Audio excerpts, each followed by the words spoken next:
Center for the Ethiopian Educational Information and Communication Technology presents Educational Satellite Television Programs.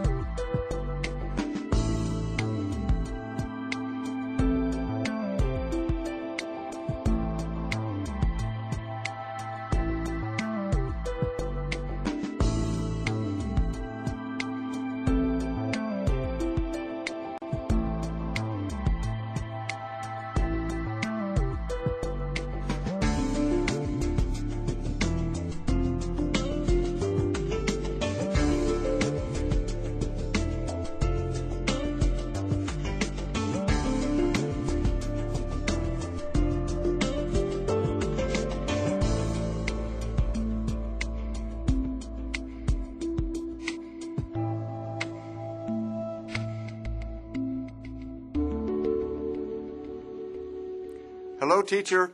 Hello, students. Welcome to today's lesson about saving, investing, and borrowing money. In our last lesson, we learned about annuities and depreciation. Today, we will learn about saving. We will learn the reasons we should save, learn how to choose a financial institution, and learn how savings become investment. Money performs four important functions. It serves as a medium of exchange. It is used as a measure of value. It is a common measure against which the values of all goods and services can be expressed. These are called the primary functions of wealth.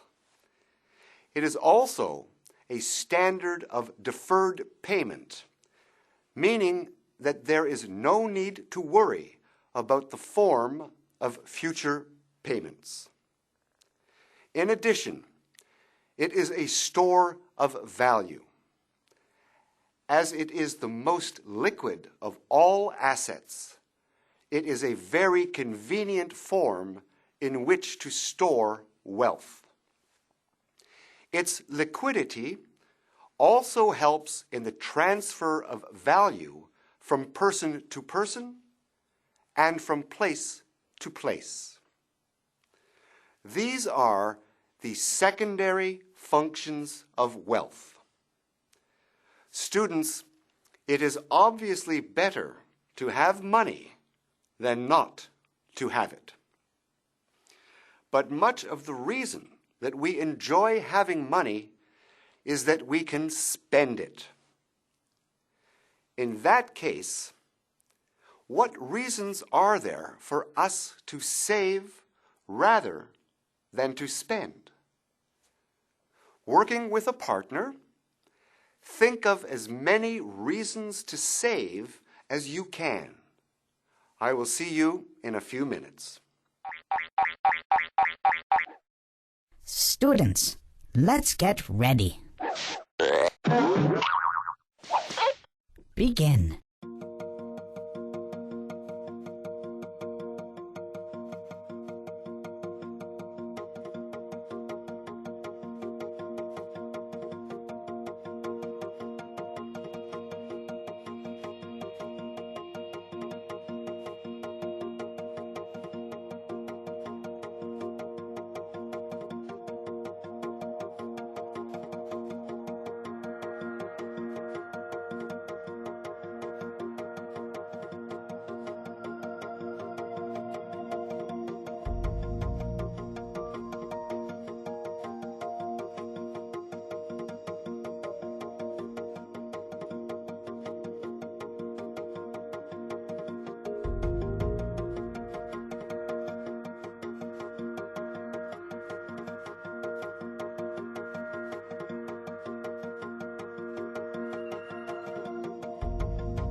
Time's up.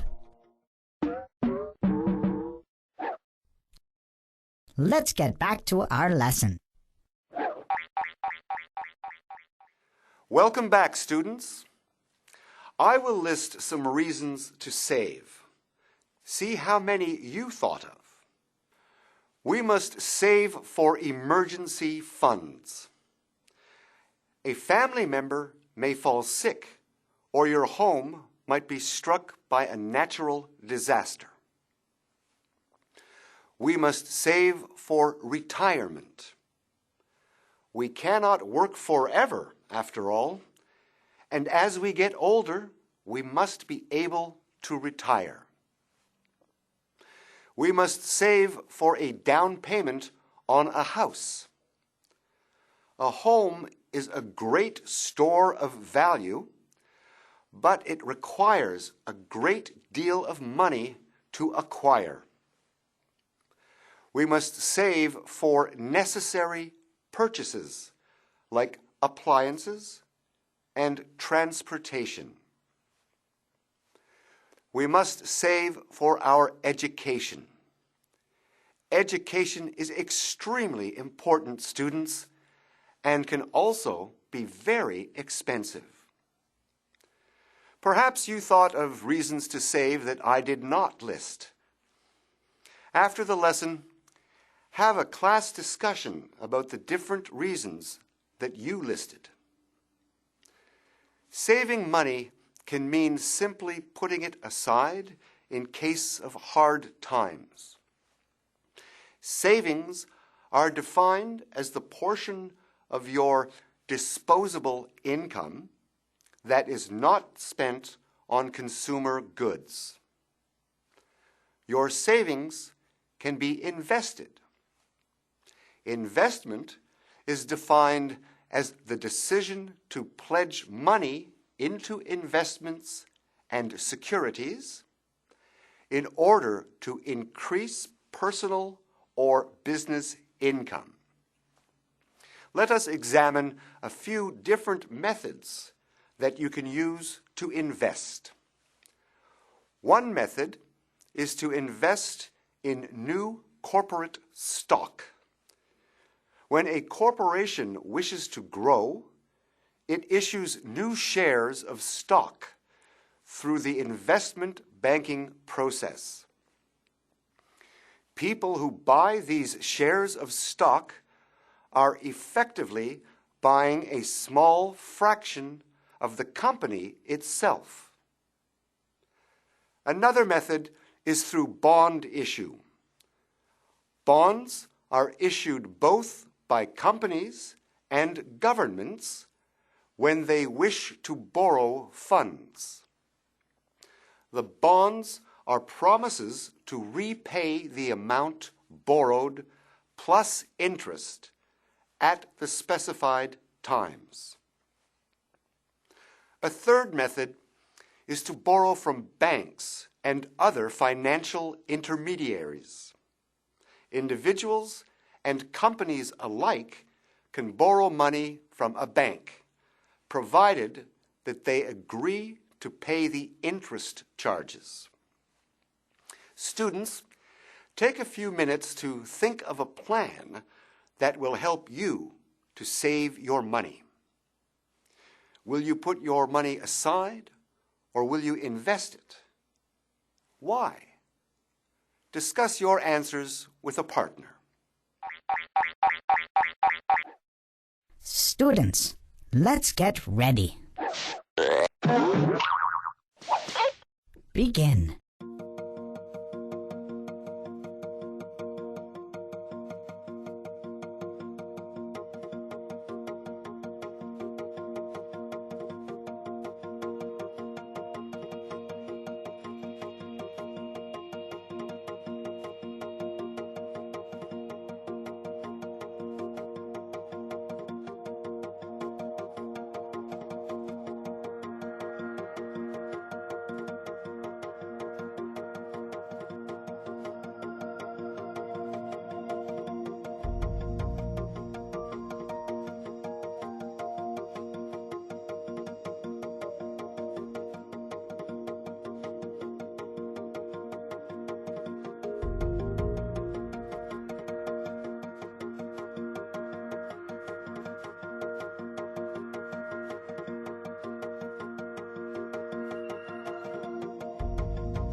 Time's up. Let's get back to our lesson. Hello again, students.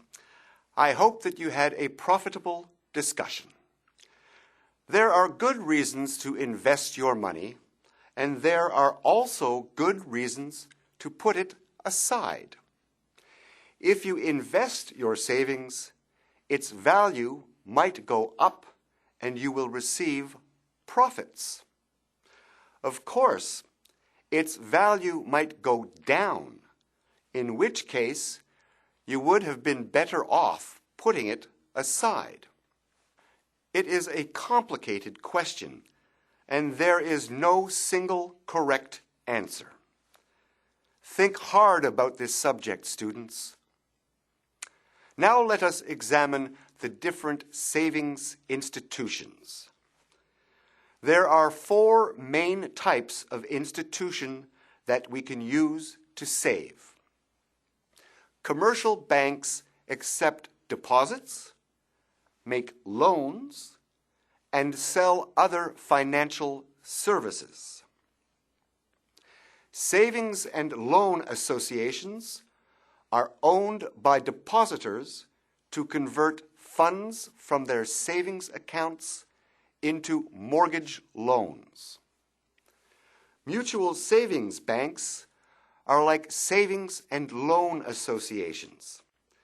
The difference is that they are operated by members with a common interest, like a union or a congregation. Credit unions are non-profit associations. They accept deposits from their members and issue loans. Like mutual savings banks, they are run by members with a common bond. Depositors purchase shares in the association, which they own and operate. Students, look at these 3 examples. What type of financial institutions would each person be most likely to do business with? Students, let's get ready. Begin.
Time's up.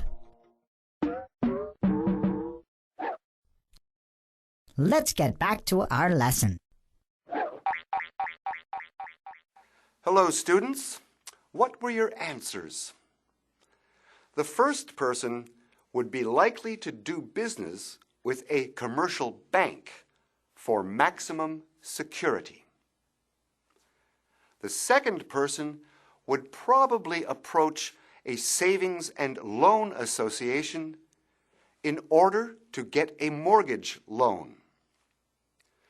The third person is very lucky. He or she would be likely to approach a mutual savings bank to maximize potential profit. Discuss your answers following the lesson. These are very big decisions, are they not? That is all the time for today, students. Until next time, thank you, teacher. Thank you, students.